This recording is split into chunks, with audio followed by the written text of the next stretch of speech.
Abençoados cada irmão e cada família, em nome de Jesus Cristo, nosso Senhor. No livro de Salmos, no capítulo 109, no verso de número 4, na parte final do verso está escrito: Mas eu me dedico à oração. Louvado seja o nome do Senhor, o nosso Deus. O salmista revela uma situação na qual ele está sendo perseguido, injuriado, caluniado, e ele ressalta com ênfase uma estratégia que ele adotou, e a estratégia está nessa pequena porção. Com poucas palavras, ele nos mostra claramente qual é o posicionamento que ele tem adotado. E ele diz: apesar de tudo isso, eu me dedico à oração.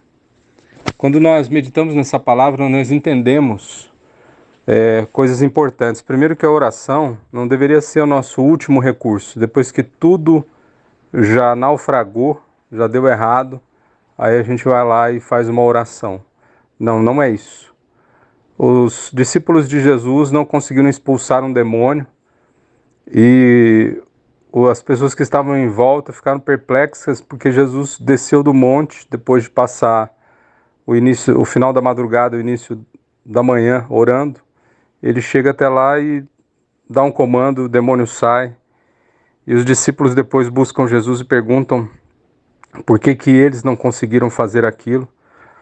E Jesus diz que determinados demônios só são expulsos com jejum e oração. Ora, mas eles tinham feito as orações. Por que não conseguiram expulsar o demônio? Nós entendemos que não é uma oração, nem sempre é uma oração imediata, que nós fazemos ali no instante, que vai fazer diferença. O que faz diferença para nós cristãos é uma vida de oração. É o quanto de oração, qual é o nosso estoque de oração que nós levamos para enfrentar as situações da vida. Toda vez que surge uma situação, a gente vai com uma primeira oração ou a gente vai com uma vida de oração. Isso é um dado importante que está aqui. E falando de oração, tem duas coisas importantes para a gente meditar. Primeiro, que o apóstolo nos ensina que quem ora em línguas edifica a si mesmo.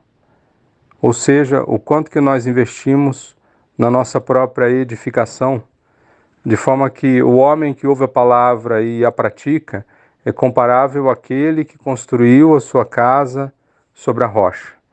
Ora, o quanto tempo a gente passa investindo no alicerce espiritual da nossa vida? Quanto tempo a gente passa edificando a si mesmo?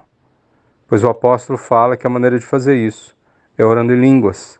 A mente fica infrutífera, mas o espírito ora, fala com Deus e edifica a si mesmo. Outro aspecto importante da oração é aquela que nós fazemos no nosso próprio idioma, a gente faz em português.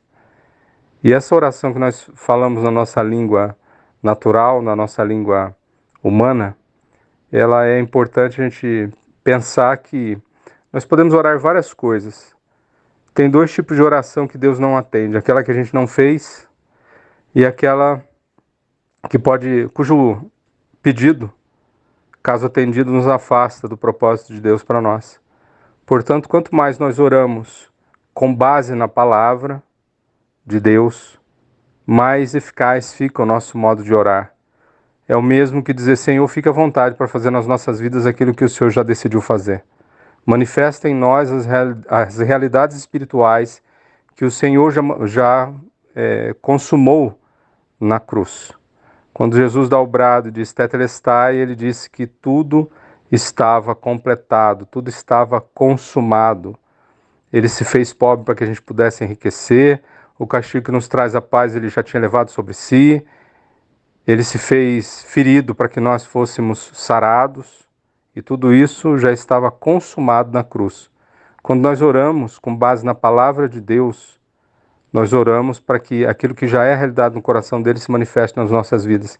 Quanto mais a gente ora em português, declarando, proclamando a palavra, cada uma das promessas dele, e abrindo espaço para que ele manifeste nas nossas vidas a vontade dele, que é boa, perfeita e agradável, nós alcançamos níveis mais profundos de maturidade espiritual e de a maneira mais prudente de viver o propósito de Deus aqui na terra. Sobre essa palavra que eu oro, Pai, nós não sabemos orar como convém, Senhor. E é por isso que nós te pedimos, ajuda-nos, Pai. Nós te pedimos, Senhor, nos ajuda a orar no entendimento. Que a gente baseie cada uma das nossas orações nas promessas do Senhor, naquilo que o Senhor já disse que quer fazer.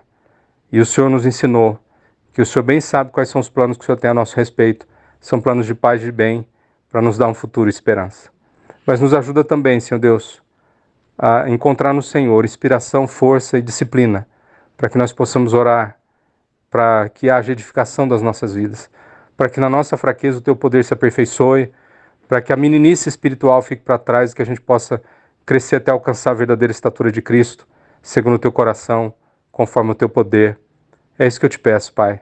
Ensina o Teu povo a orar e nos leva, Senhor Deus, para lugares mais profundos em Ti. É isso que nós oramos, te pedindo e agradecendo já. Em nome de Jesus. Amém.